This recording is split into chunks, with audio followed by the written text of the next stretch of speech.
오늘은 누가복음 11장 37절에서 54절의 말씀을 바리새인의 죄악이라는 제목으로 증거하도록 하겠습니다.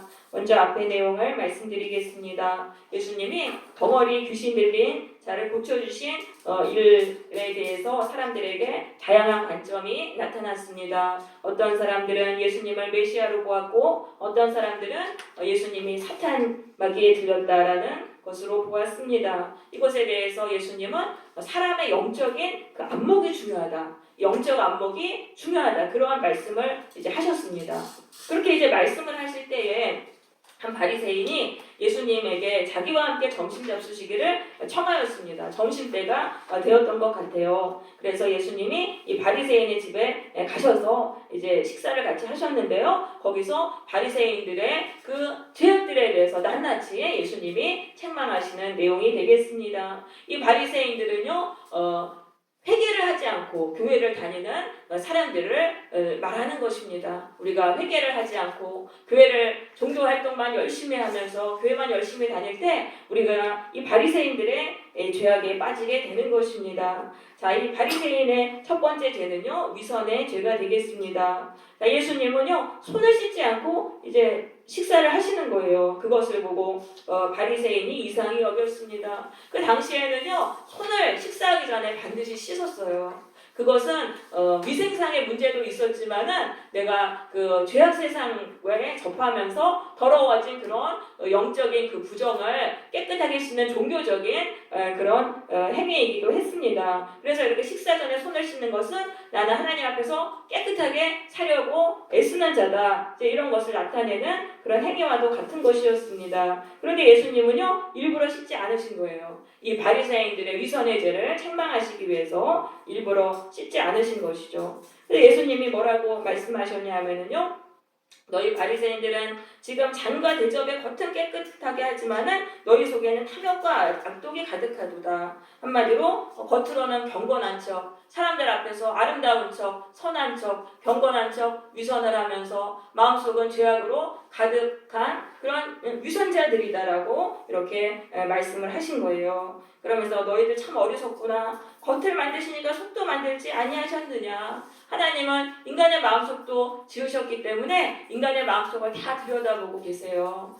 사람이 사람을 속일 수는 있겠죠. 하지만 하나님을 속일 수는 없는 것입니다. 사무엘상 16장 7절에서 내가 보는 것은 사람과 같지 아니하니 사람은 외모를 보거니와 나 여호와는 중심을 보느니라. 하나님은 우리의 마음속을 보시는 것입니다. 이 마음속이 탐욕과 악독으로 가득하면서 사람들 앞에서 경건한 모습으로 위선을 하는 것은 하나님께 복을 받을 수가 없어요. 우리가 하나님 앞에 나왔을 때는 하나님이 주시는 복과 생명과 힘을 바꾸기 위해서 우리가 하나님 앞에 나오는 것입니다. 그런데 하나님은 하나님 앞에서는 행하지 않고 사람 앞에서 나를 위선하는 것으로는 우리가 구원을 받을 수가 없는 것입니다. 그래서 교회를 다닐 때 가장 중요한 게 회개를 하는 것입니다. 회개를 하라고 교회로 불러주신 거예요. 예수님의 보혈로 죄에서 씻김받고 죄에서 풀려나라. 이렇게 못되게 살지 말고 탐욕과 악독으로 가득한 그런 삶을 살지 말고 예수의 보혈로 죄에서 씻김받고 깨끗한 사람이 되어라. 그것을 위해서 교회로 불러주신 것이죠. 회개하지 않으면 위선을 하게 되는 것입니다. 회개하는 사람은 위선하지 않아요. 근데 회개하지 않으면 위선에 빠지게 돼요. 왜냐하면 회개하지 않으면 이 죄가 내면에서 차곡차곡 쌓여요. 쌓이다 보면은 결국은 이제 내 안에 있는 죄가 뚫고 나와요. 내가 이걸 컨트롤할 수 없는 행동으로 나오게 됩니다. 그러면 아주 수치스러운 상황이 됩니다. 아무리 죄를 가리려고 해도 안 돼요. 그러면 이제 그때부터 하는 게 위선을 하는 거예요. 사람들 앞에서 내가 경건한 척 보이고 그래야지만 이제 창피하지도 않고 또 사람들이 그래야지만 또 자기를 잘해주고 또 사람들도 사귈 수 있고 하니까 그러면서 이제 위선을 하는 거예요. 근데 하나님은 위선을 가장 싫어하시는 거예요. 그래가지고 이 위선, 구원받은 이후로는 절대 위선을 하지 말아야 돼요. 하나님은 누룩을 버리라고 하셨습니다. 6월절 그 절기 그 다음에 무교절 일주일 동안에는 누룩을 절대 있게 하지 말라. 그 누룩이 뭐냐, 부풀리는 거잖아요. 내가 착한 척하고 내가 거룩한 척하고 내가 막 선한 사람 척하고 그런 이 위선을 다 버리라는 말씀인 것입니다. 그 무교절이라는 거는 예수를 믿고 하나님의 백성이 됐어요. 그 다음부터는 이 척하는 거, 위선을 꼭 버려야 되는 거예요. 위선을 하면은 구원을 받을 수가 없습니다. 그거는 사람 앞에서 참으로 쇼를 하는 것이죠. 하나님이 다 들여다보시고 너무나 가증한 모습인 것입니다. 그래서 우리는 회개를 해야 돼요. 회개하는 사람은요, 위선을 하지 않아요. 왜냐면 왜 위선은 창피하니까, 내가 내 모습이 너무 창피하니까 내 모습 그대로 살 수가 없어서 위선을 하는 건데, 회개를 하는 사람은 그 죄를, 위선하는 사람 바빠서 회개 못해요. 근데 회개하는 사람은 내 내면을 들여다보면서 하나님 앞에 솔직하게 고백하고 예수의 보혈로 자꾸 씻어내는 사람은 죄가 없어지니까 위선을 할 필요가 없어요. 우리는 이게 얼마나 중요한지 모릅니다. 그러면 41절에서 그 안에 있는 것으로 구제하라. 그러면 너희에게 모든 것이 너희에게 깨끗하리라. 지금 예수님 앞에 대접한 그 그릇 안에 값진 훌륭한 음식들이 있어요. 그러니까 그런 거 하지 말고 그거 팔아가지고 가난한 사람들에게 나눠줘라. 그러면 너희의 마음속이 깨끗해질 것이다 라고 말씀하세요. 그러니까 이 마음에 탐욕이 가득하니까 바리새인들은 가난한 사람을 돕지 않는 거예요. 그 대신 사람들하고 교제할 때는 훌륭한 음식 먹고 비싼 음식 먹고 이렇게 했던 것이죠. 그러니까 예수님은 그걸 팔아가지고 구제해라. 그러면 이건 뭡니까? 우리가 탐욕에 대해서 고침받으려면 가난한 사람을 돕는 구제를 해야 된다는 거예요. 반대 행동을 해야 된다는 거예요. 내가 죄악이 있잖아요. 내 머리 고쳐야 되면은 그거에 반대 행동을 해야지 거기서 죄가 고쳐진다는 것입니다. 물론 기도도 해야 돼요. 예수님 저를 고쳐주세요. 우리가 교회를 나온다는 건 말씀으로 나를 고치는 거예요. 말씀으로 나를 고쳐서 내가 말씀의 사람이 되면은 우리의 인생이 복을 받고 거기서 축복의 인생으로 전환이 됩니다. 그 말씀으로 나를 이제 고쳐야 되는데 죄와 싸워야 되잖아요. 근데 그 죄랑 싸우려면 그 반대의 행동을 해야 된다는 거예요. 기도를 하면서 동시에 기도만 하고 하나님께 반대 행동을 내가 안 하면 이게 더디게 진행이 됩니다. 그러다 보니까 도중에 또 포기해버리고 주저앉아버리고 내가 기도해도 안 되는구나. 그런데 이제 행동을 같이 하는 사람은 빨리 변화돼요. 예수님께 기도하면서 내 행동과 그 반대의 행동, 내 마음속에 있는 행동과 반대 행동을 하려고 막 몸부림치고 막 이러면은 거기서 돌파가 일어나가지고요 죄에서 고침받는 거예요. 우리가 이 행동도 중요하다는 거 우리가 잊지 않습니까? 파리가 이제 그 우유통에 빠졌습니다. 그럼 거기서 살아나려면 열심히 날개짓을 해야 돼요. 그러면 이게 우유가 굳어서 치즈가 돼가지고 거기서 빠져나오는 거죠. 그래서 우리가 이런 노력을 해야 되는 것입니다. 그래야지 죄에서 빨리 고침을 받습니다. 그러면서 42절에서 이제 화 있을진저, 이거는 무슨 말씀이에요? 너희들 심판을 받을 것이다. 심판을 받을 것이다. 심판을 선포하세요. 그럼 왜 심판을 선포하세요? 너희들 저주받으라고 하시는 게 아니에요. 너희들 이런 죄를 안 버리면 심판받아서 정말 깨지고 박살나고 너희들 너무 인생이 힘들어지니까 이 죄를 버려서 심판을 피해라. 그래서 생명을 얻어라. 이 바리새인을 살리시기 위해서 심판의 말씀을 하시는 거예요. 그래서 예수님께 교회에 왔는데 막 책망하시고 죄에 대해서 말씀하시고, 이거는요 너희들 그렇게 돼서 저주받으라고 하시는 게 아니에요. 이 죄가 이렇게 무서우니까 죄에서 돌아서라 라고 우리를 살리기 위해서 이 생명의 말씀을 주시는 것이죠. 그래서 사실은 이 심판의 말씀이 우리를 살리는 말씀이에요. 심판의 말씀 들으면 기분도 나쁘고, 내가 집에서도 맨날 막 정말 골치 아픈데 교회까지 와서 이런 말씀 들어야 되나 이렇게 생각하실 수 있어요. 그런데 교회가 축복과 위로의 말씀만 이렇게 자꾸 하면은 사람들 안에 있는 이 죄에 대한 경각심을 우리가 잃어버려요. 그렇게 해서 결국은 심판받고 고통을 당할 수밖에 없습니다. 그래서 우리가 이 심판의 말씀을 우리가 받아야 됩니다. 예수님이 뭐라고 말씀하시냐면 너희가 박하와 운하의 모든 채소의 11조는 드리되, 그러니까 막 11조는 철저하게 한 거예요. 채소 조그만한 그 풀뿌리까지도 다 11조를 철저히 했는데, 그러면서 공의와 하나님에 대한 사랑은 버렸다 라고 말. 삶 속에서 공의는 버렸다는 거예요. 이 공의라는 건 삶 속에서 사람들에게 힘없는 사람 내가 억압하고, 내가 내 편인 사람 편들고 이간질 시키고, 사람들 안에서 내 편 네 편만 막 먹고 막 억울하게 만들고 막 이렇게 약한 사람 짓밟고 이런 걸 했다는 것입니다. 그러면서 하나님에 대한 사랑은 버리는도다. 그러니까 삶 속에서 공의를 행하는 게 하나님을 사랑하는 거예요. 하나님을 정말 사랑하는 사람은 교회 생활에서만 거룩한 척하지 않아요. 삶 속에서 내가 정말 하나님의 뜻대로 살기 위해서 살아갑니다.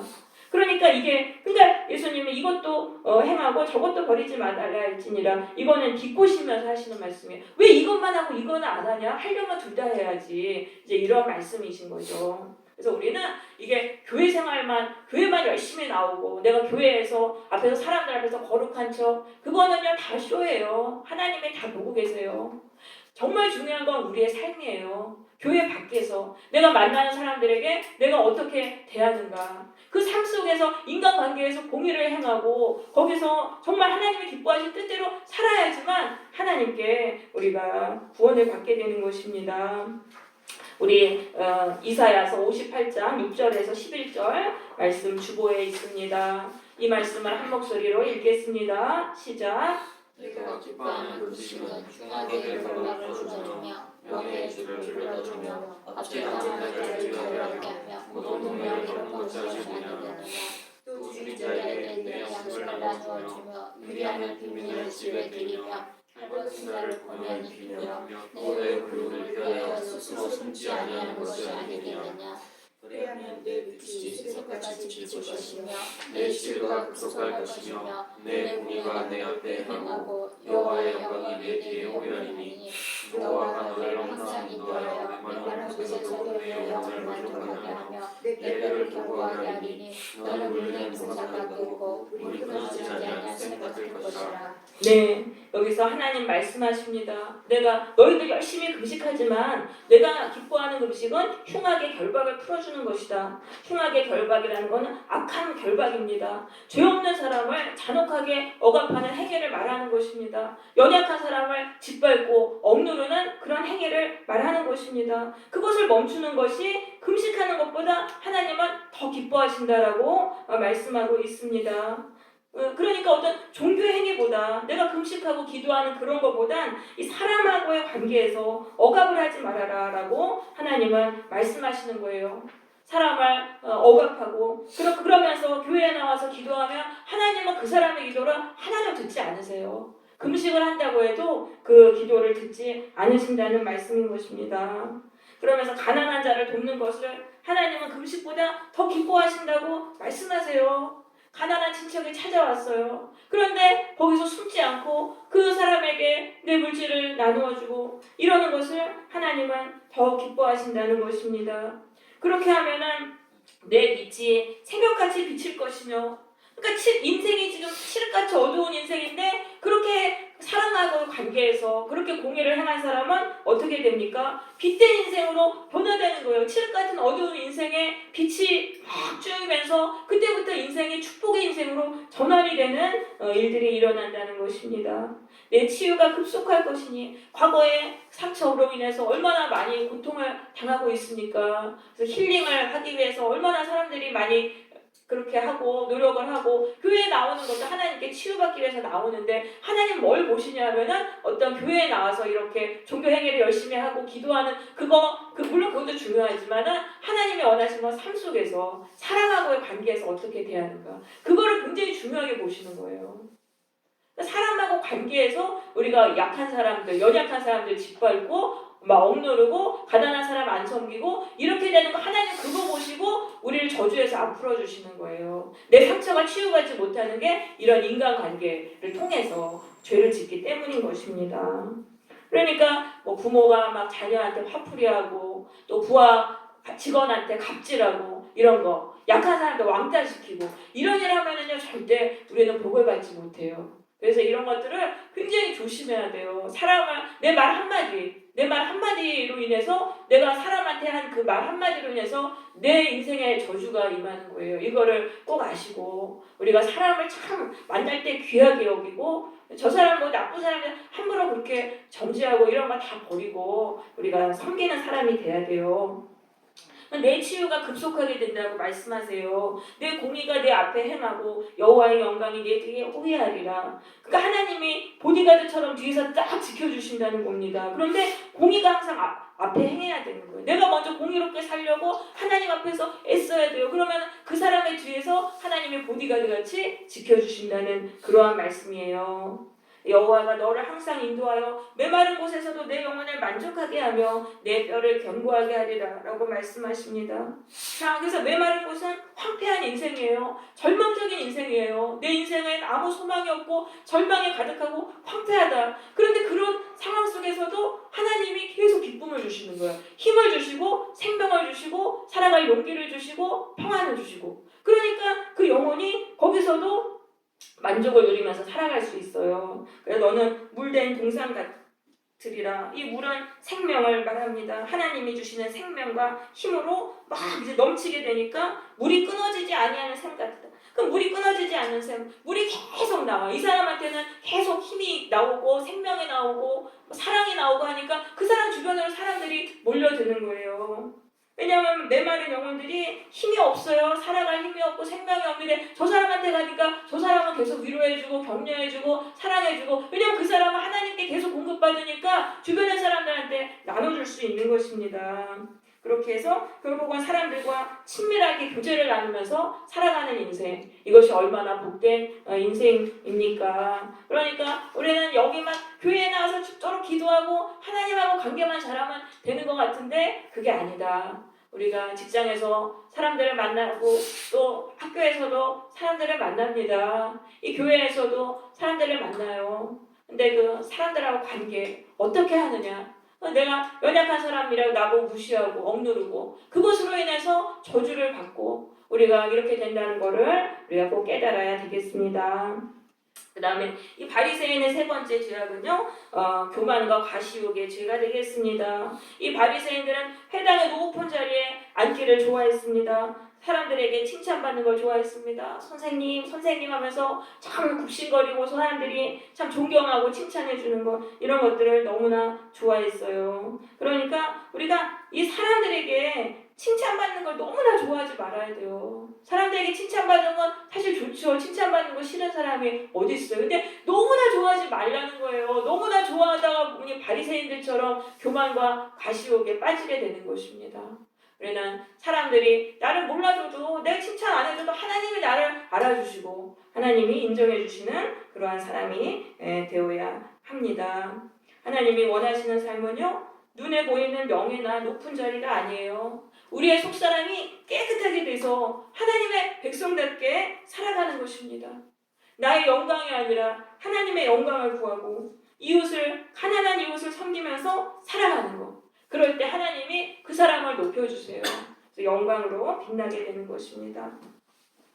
이 사람은요, 다른 사람에게 죄를 전염시켰습니다. 사람들에게 죄를 전염시킨 죄가 되겠습니다. 너희는 평토장한 무덤 같아서 그 위를 밟는 사람을 알지 못하느니라. 평토장한 무덤은 이렇게 봉분이 있지 않아요? 근데 평토장한 무덤은 그냥 평평한 무덤이에요. 그러니까 그래서 이제 원래는 이제 무덤을 접촉을 하면은 부정하게 돼요. 그래서 무덤과 접촉하지 말라고 율법에서는 말씀하고 있어요. 왜냐하면은 이 죄로 인해서 죽음이 왔기 때문에 죄의 결과는 부정한 거예요. 그래서 이제 무덤을 접촉하면 안 돼요. 그러니까 그 평토장한 무덤에 패치를 해놨거든요. 페인트 칠 같은 걸 해놨는데, 패치를 했는데 이게 시간이 지나면 없어지잖아요. 그러니까 사람들이 모르고 계속 그거를 밟으면서 부정하게 되는 것입니다. 그래서 이거 뭐냐면은 죄가 전염이 된다는 거예요. 접촉을 통해서 전염이 된다. 그러니까 바리새인은 이 안에 죄가 가득하니까 한데 겉으로는 이제 거룩한 척 꾸미는 거예요. 위선을 하니까 사람들이 이 사람이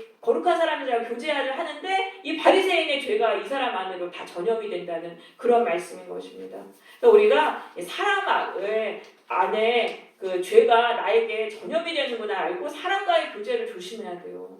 그리고 내 안에 있는 죄를 우리가 보혈로 씻어내야 돼요. 그렇지 않으면 이 내 안에 있는 죄가 내 주변의 사람들한테까지 다 전염이 되는 거예요. 그리고 교회 공동체까지도 이 죄로 전염이 됩니다. 그래서 우리는 내 죄가 무엇인지 알아야 돼요. 내가 뭐가 제일 약하구나. 이걸 자꾸 예수님의 보혈로 자꾸 씻어내가지고 우리가 서로 선한 영향력을 끼칠 수 있는 사람이 돼야 되겠습니다. 그러면서 이제 여기서 율법 교사가 나오는데요. 율법 교사는 서기관입니다. 모세의 율법을 해석하고 삶에 적용하는 법들을 만드는 사람들입니다. 그러니까 이 사람들이 예수님께 대답했어요. 선생님, 이렇게 말씀하시니 우리까지 모욕함이니이다. 율법 교사는 백성들에게 평소에 존경을 많이 받았어요. 존경만 받다가 예수님께 이렇게 지적을 당하니까 아주 불쾌해가지고 이제 모욕하심이다 이렇게 말했던 것입니다. 그러니까 예수님이 뭐라고 말씀하시면 너희가 지기 어려운 짐을 사람에게 지우고 한 손가락도 이 짐을 되지 않는도다. 그러니까 이 율법교사들은 613개의 법을 만들었어요. 모세의 율법 외에 613개의 그 법을 만들어서 백성들한테 지키도록 강요하면서 자기들은 지키지 않았던 것입니다. 왜 그렇게 했어요? 백성들을 지배하려고. 백성들의 법을 만들어서 그래야지 조종하고 지배할 수 있는 거예요. 그러니까 한마디로 갑질을 했다라는 그러한 말씀인 것입니다. 그러니까 악한 지도자는요, 법이나 어떤 책임감을 통해서 사람들을 지배하는 것입니다. 그러니까 선을 통해서 책임감을 행하고 어떤 의무를 행하고 이런 건 선한 거잖아요. 그러니까 악한 사람들은 이 선을 통해서 지배하는 거예요. 사람들을 지배하는 거예요. 그러니까 사탄이 광명의 청사로 가장한다 그랬잖아요. 그러니까 우리는 이걸 알아야 돼요. 저기 선한 걸 통해서 악한 사람이 나를 지배하고 하는구나. 요거를 우리는 알아야 되겠습니다. 우리가 성령을 받지 않으면요, 지도자가 되면 이렇게 다 갑질을 하게 됩니다. 그래서 왜냐면 밑에 사람들을 조종하고 내가 그들을 다스려야 되니까 그런 식으로 무거운 짐을 지어서 조종하게 되는 것입니다. 부모도 성령 받지 않은 부모는요, 자신은 하지 않으면서 자녀에게 무거운 짐을 지웁니다. 왜 1등 하지 못하냐? 왜 1류대 못 가냐? 막 이런 식으로 하게 됩니다. 목회자도 성령 안 받으면요, 성도에게 예배 참석과 헌금의 무거운 짐을 지우고 종처럼 다스리는 거예요. 직장 상사도 부하에게 갑질을 합니다. 그래서 우리는 성령을 받아야 돼요. 내가 성령 받아서 나도 성령 받지 않으면 다 그렇게 되는 거예요. 내가 정말 밑에 사람들을 정말 사랑으로 섬기고 내가 그렇게 윗사람들한테 상처받았으면 나는 그렇게 하지 말아야 되는 거예요. 나는 이제 성령 받아서 나는 삶으로 모범을 보이리라. 나는 그런 지도자가 되지 않아야 되겠다. 나는 이제는 삶으로 모범을 보이고 내가 이제는 밑에 사람들 정말 종이 돼서 섬겨야 되겠다. 여러분, 그런 사람들이 우리가 되어야 되겠습니다. 그러면서 그 다음에 6번째 죄는 하나님의 선지자를 핍박하는 죄. 자, 이 바리새인들, 율법 교사들은 선지자들의 무덤을 만들었어요. 하나님의 말씀 전한 선지자들을 순교당했는데 그 사람들의 막 무덤을 이렇게 만들었어요. 그런데 사실은 이들은 너희 조상의 행한 일의 증인이 되어 옳게 여기는도다. 자, 그들을 죽인 자도 너희 조상들이로다. 이 말은요, 이들이 똑같은 자들이라는 거예요. 선지자를 죽인 자들하고 똑같은 자들이다. 왜냐하면 세례 요한도 죽였고 예수님도 대적했던 거예요. 그러니까 지금 하나님의 말씀 전하는 사람들 핍박하고 대적하는 자들은 사탄의 자녀예요. 사탄의 자녀들이 교회 안에서 종교 지도자 행세를 이제 하고 있는 것이죠. 그러면 그래서 왜 그 선지자의 무덤을 만들었냐면은 자신의 악을 가리기 위해서 위선적으로 그렇게 행동을 했다는 것입니다. 그래서 양의 탈을 쓴 일이었다. 양의 탈을 쓴 일이었다. 여기서 사람들 조심하세요. 그런 사람들이 너무나 많아요. 겉으로는 자기의 악한 걸 가리기 위해서 선한 척하고 이 마음속은 사실은 일이고 그런 사람들이 많고 교회 안에도 많아요. 그래서 사랑을 우리가 믿지 말고 예수님을 믿어야 되겠습니다. 자, 그러면서 하나님의 지혜가 일렀을 때, 하나님의 지혜는 구약성경이죠. 구약성경에서 말씀했어요. 내가 선지자와 사도들을 보내리니 그들이 그 중에서 더러는 죽이며 박해를 당하리라. 해서 하나님의 말씀을 전하는 이 사명은요, 가시밭길이에요. 대적하는 사람이 많아요. 미워하고 공격하고 대적해요. 그런 자들이 많아요. 그래서 교회를 가도 하나님의 말씀 듣기 어려운 게 이게 목회자가 이 말씀 전하는 게 보통 일이 아니에요. 우리는 듣기를 원하는데 왜냐면 공격을 너무나 많이 받는 거예요. 근데 이 고난의 가시밭길이라 하더라도 하나님의 말씀을 전해야 되는 것입니다.